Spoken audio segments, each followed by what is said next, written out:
Hi, my name is Sherry, and I'm an LICSW, or a Licensed Independent Clinical Social Worker. This is my first video on YouTube, and I'm hoping to supply, useful content to people who are either feeling isolated right now, or people who just need a laugh, and are looking for maybe some coping skills, ways to manage their stress, anxiety. In addition, a friend of mine who is a domestic violence survivor and myself have been doing some Facebook Live podcasts every week. And in doing so, we kind of came up with the idea that not only did we want to get this information out to those that we are already connected with, but we really wanted to get this information out to people who clearly we aren't connected with, which is almost even more important because those people that we know already know that they can reach out to us and already know ways to do that. But obviously, there are so many other people out there that may not know where to turn to and or who to turn to. So on this channel, I will actually be posting our Facebook Live podcasts, which again we've been doing every week. I'll be posting the 3 that we've already done this week.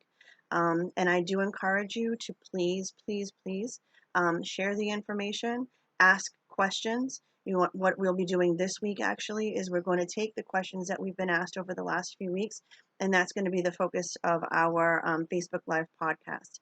So again, I encourage you to please ask whatever questions, comment, feedback, and share away. We really want to get this information out to as many people as possible.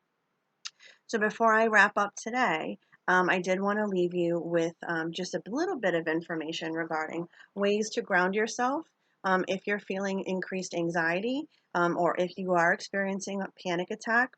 It's called the 5-4-3-2 method. And basically, all this means is we're talking about grounding and ways to ground ourselves when we're suddenly feeling a little out of control or we're feeling, again, increased anxiety, increased stress. This is a way to kind of remind yourself that you are, in fact, okay, that you are, in fact, in a safe place, and that, in fact, this is not something that you can't get yourself out of, that this is anxiety, absolutely. No one's minimizing that, but it's just a point of saying that there are ways that you can, again, remind yourself, I'm not dying, this is not a heart attack, and I'm going to be okay.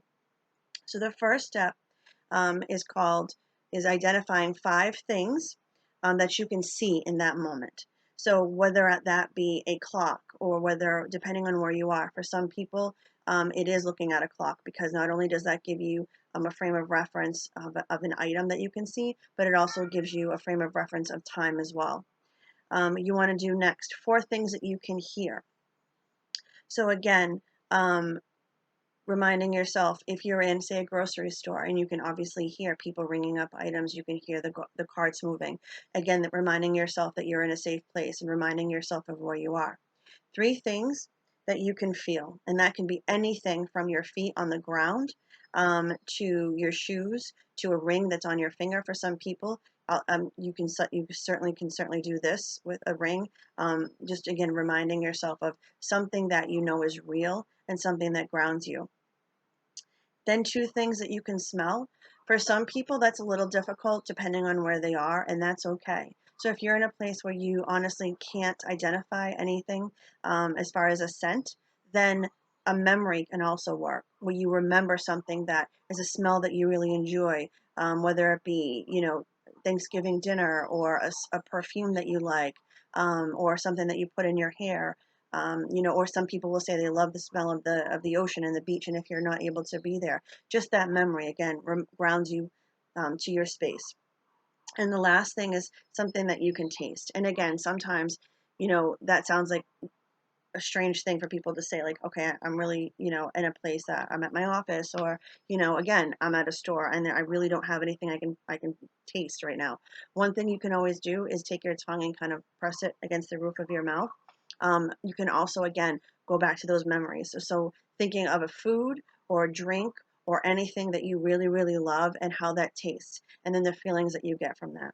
And all of that kind of just brings you right back down to the present. Um, and again, this is called the 5-4-3-2-1 trick. You can look this up anywhere. I know there's YouTube videos that show you how to do this. I know you can look this up on Google and it will give you this information.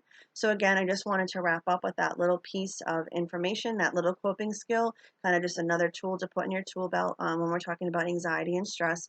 And going forward, again, like I said, we're going to be posting our domestic violence um, videos here as well. And again, I encourage everyone, please, feedback, questions, comments. Our intent is to get as much information out there to everybody as possible. And as far as myself and this page, and my intent is to also get as much information out there as possible, but also do it to try to do it in a lighthearted manner.